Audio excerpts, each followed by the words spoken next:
بابا جان پھر یہ جیسے آپ ارشاد فرما رہے ہیں رمضان کی ان مبارک راتوں کے اندر مومن کے لیے اللہ تبارک و تعالیٰ نے کیا خاص انعام کیا رکھا ہے، اس کی تفصیل اگر آپ کچھ ارشاد فرمائیں۔ اس سے بڑا انعام اور کیا ہوگا جو بخشش کا جو نبی پاک صلی اللہ علیہ وسلم نے فرمایا کہ جس شخص نے رمضان کی راتوں میں ایمان کی حالت میں،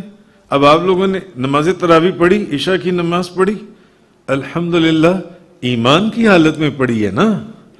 اور ثواب کی نیت سے پڑھی ہے نا، ثواب کی نیت سے پڑھی تو پچھلے سارے گناہ معاف ہو گئے۔ اس سے بڑا انعام اور کیا ہوگا؟ ہم اگر آپ نیوٹرل ہو کر سوچیں تو ہم کتنی مرتبہ توبہ کرتے ہیں اللہ کی بارگاہ میں، یا اللہ ہمیں معاف کر دے، ہمارے گناہ معاف کر دے، مگر پھر بھی دل میں ایک ہوتا ہے کہ نہیں یار میرے گناہ بہت زیادہ ہیں، پتہ نہیں معاف ہوئے ہیں، نہیں معاف ہو گئے، پھر بھی ایک خیال ہوتا ہے کہ نہیں یار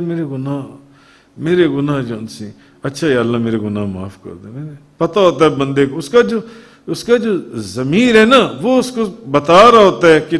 یہ چیزیں تم نے کی ہوئی ہیں جو ان سے ہیں، یہ عمل سارے کیے ہوئے ہیں جو ان سے ہیں، مگر نبی کریم صلی اللہ علیہ وسلم اس سے بڑا انعام اور کیا جو یہ کہہ رہی ہیں کہ ان راتوں کی پھر کا انعام کیا، ان راتوں کا جن سے قیام کا یا ان کی برکتوں کا جن سے، تو اصل چیز اس سے بڑی مغفرت کا جو انعام، بخشش کا جو انعام جن سے، اس سے زیادہ کیا ہوگا؟ حضرت ابو ہریرہ رضی اللہ تعالی عنہ فرماتی ہیں، ایک حدیث کے اندر ہے کہ نبی پاک صلی اللہ علیہ وسلم نے فرمایا کہ ان راتوں کے اندر انعام کی بات آپ کرتے ہیں نا، کہ جب رمضان کی پہلی رات آتی ہے، پہلی رات ہوتی ہے، پہلی رات، یہ رمضان کی پہلی رات کی بات ہے، اور جیسے جیسے رمضان بڑھتا ہے بخشش اور مغفرت کے خزانے اور سمندر بہنے لگتے ہیں رمضان کے اندر۔ نبی پاک صلی اللہ علیہ وسلم نے فرمایا جب رمضان کی پہلی رات ہوتی ہے تو اللہ اپنی مخلوق کی طرف نظر فرماتا ہے۔ یہ کہہ رہی ہے نا کہ رمضان کے اندر کیا انعام ہے اللہ تعالیٰ کی طرف سے، جو راتوں کے قیام کی بات آئی، پھر انعام کی بات انہوں نے کی،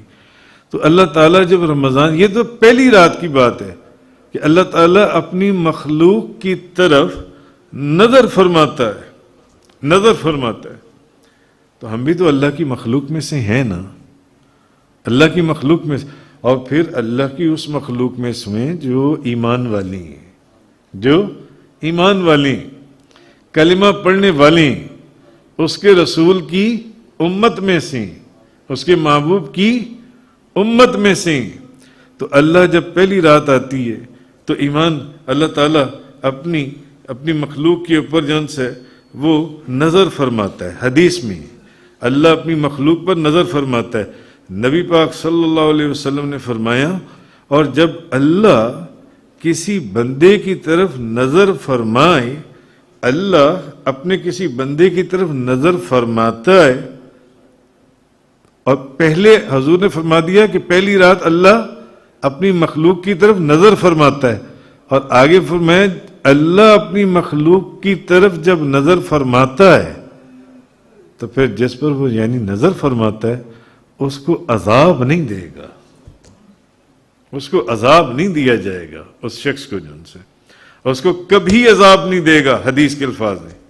کبھی الفاظ نہیں دے گا، عذاب نہیں دے گا۔ اور پھر اللہ تعالی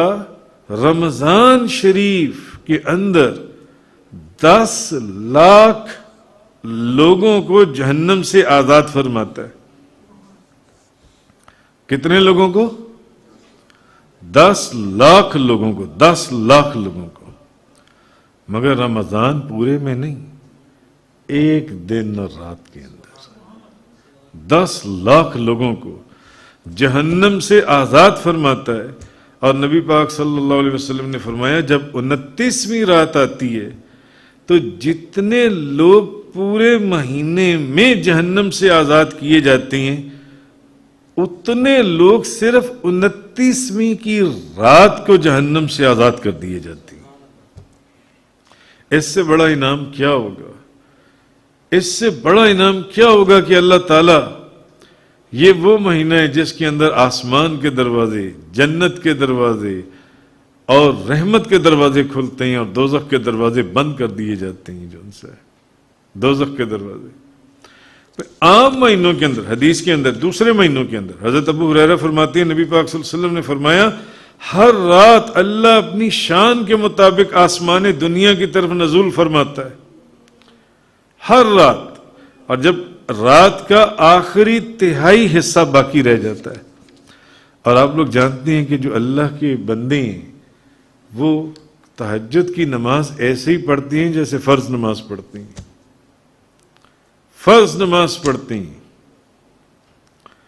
تو اللہ تعالیٰ حدیث میں کہ ہر رات اللہ اپنی شان کے مطابق آسمان دنیا کی طرف نزول فرماتا ہے، اور جب رات کا آخری تہائی حصہ باقی رہ جاتا ہے یہ تہجد کا وقت ہے. یعنی تہجد کے وقت سے مراد یہ کہ تہجد کا جو افضل وقت ہے یہ وہ وقت ہے تہجد کا جون سے، ورنہ تو تہجد عشاء کی نماز کے بعد 5 منٹ 1 منٹ کے لیے بھی سو جائیں تو تہجد کا وقت شروع ہو جاتا ہے. اب جو آخری تہائی سے رہ جاتا ہے تو وہ فرماتا ہے اللہ کون ہے جو مجھ سے دعا کرنے والا ہو میں اس کی دعا قبول کروں. اللہ پوچھ رہا ہے کون ہے جو مجھ سے دعا کرے میں اس کی دعا قبول کروں، کون ہے جو مجھ سے سوال کرے میں اس کو عطا کروں، کون ہے جو مجھ سے استغفار کرے میں اس کی مغفرت کر دوں. یعنی کون ہے جو مجھ سے دعا کرے رات کے آخری حصے میں، جو مجھ سے دعا کرے. اللہ آسمان دنیا کے اوپر یہ پوچھ رہا ہے کون ہے جو مجھ سے دعا کرے میں اس کی دعا پوری کر دوں، کون ہے جو مجھ سے سوال کرے میں اس کو عطا کر دوں، کون ہے جو مجھ سے استغفار کرے میں اس کی مغفرت کر دوں. یہ تو سال کی باقی راتوں کا بیان ہے، باقی راتوں کا بیان. حالانکہ رمضان شریف کی تو فضیلت یہ ہے کہ رمضان شریف کے اندر نفل فرضوں کے برابر اور فرض 70 فرضوں کے برابر ہو جاتے ہیں. تو پھر